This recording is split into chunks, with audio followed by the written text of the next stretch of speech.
Assalamualaikum warahmatullahi wabarakatuh. Salam dan bahagia Bapak Ibu Guru hebat. Saya Arif Wibowo, calon guru penggerak angkatan 9 dari SDN 22 Morapadang, Kabupaten Banyasin.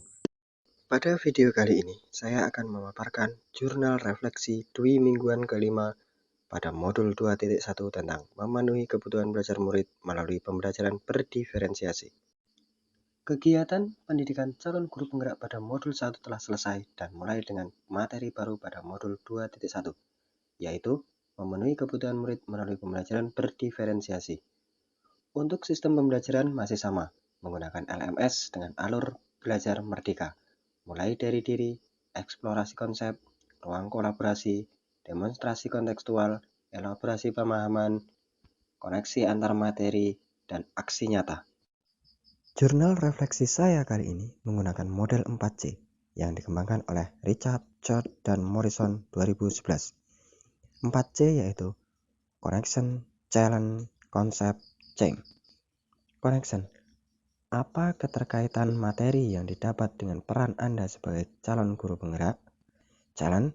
Adakah ide, materi, pendapat, narasumber yang berbeda dari praktik yang Anda jalankan selama ini? Konsep.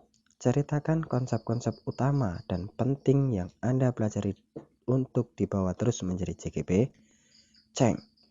Apa perubahan dalam diri Anda yang ingin Anda lakukan setelah mendapatkan materi ini? Yang pertama, connection. Modul 2 ini diawali dengan pretest pada tanggal 20 Oktober 2023. Pada hari berikutnya, saya mulai mempelajari modul 2.1 memenuhi kebutuhan murid melalui pembelajaran berdiferensiasi dengan berdiskusi bersama fasilitator dan rekan sesama JGP pada LMS. Sebagai diungkapkan Tom Lison, pendidikan berdiferensiasi adalah usaha untuk menyesuaikan proses pembelajaran di kelas untuk memenuhi kebutuhan belajar setiap murid melalui pemetaan kesiapan, minat, dan profil belajar. Untuk implementasinya, pembelajaran berdiferensiasi memiliki 3 strategi, yaitu diferensiasi konten, diferensiasi proses, dan diferensiasi produk.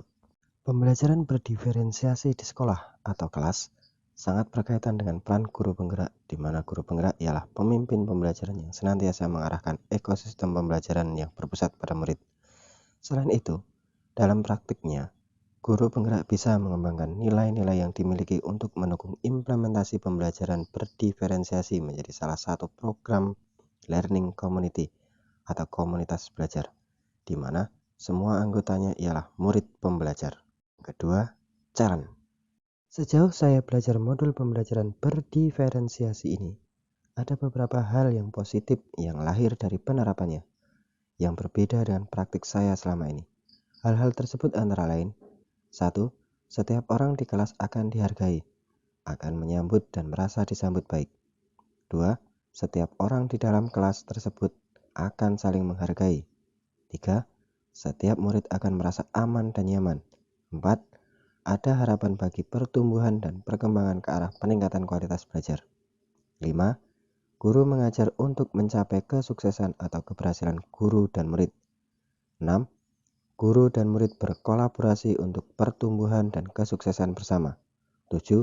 Setiap kebutuhan belajar murid diakomodir dengan baik. Yang ketiga, konsep.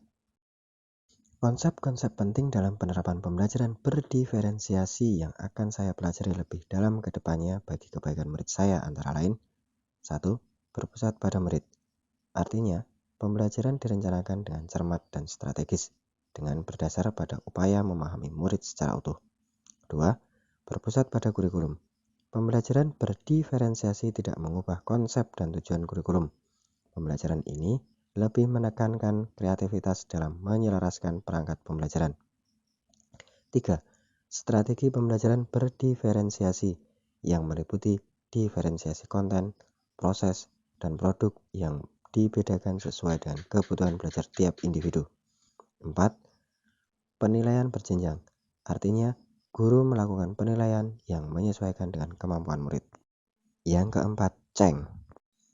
Setelah berproses mempelajari materi pembelajaran berdiferensiasi selama kurang lebih 2 minggu, saya merasa perlu melakukan perubahan dari diri saya untuk menerapkan pembelajaran berdiferensiasi secara konsisten. Saya merefleksi diri saya, bahwa selama ini saya belum sepenuhnya memahami kebutuhan belajar murid saya. Jika ada peribahasa, tak kenal maka tak sayang, maka hal inilah yang menjadi tolak ukur saya agar lebih mengenal murid saya berdasarkan kebutuhan belajarnya. Agar mereka merasa aman dan nyaman belajar, sehingga tercipta suasana yang kondusif dalam pembelajaran serta demi terwujudnya peningkatan kualitas pendidikan di sekolah.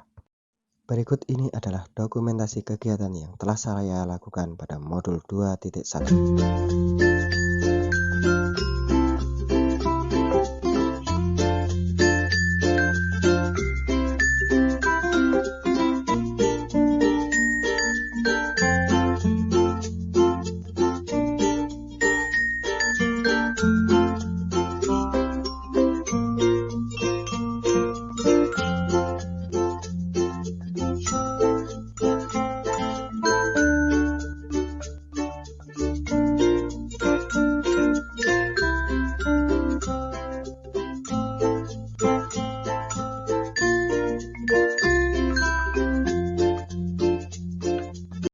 Salam dan bahagia Bapak Ibu Guru hebat. Demikian paparan yang dapat saya sampaikan. Terima kasih atas segala perhatiannya. Wassalamualaikum warahmatullahi wabarakatuh.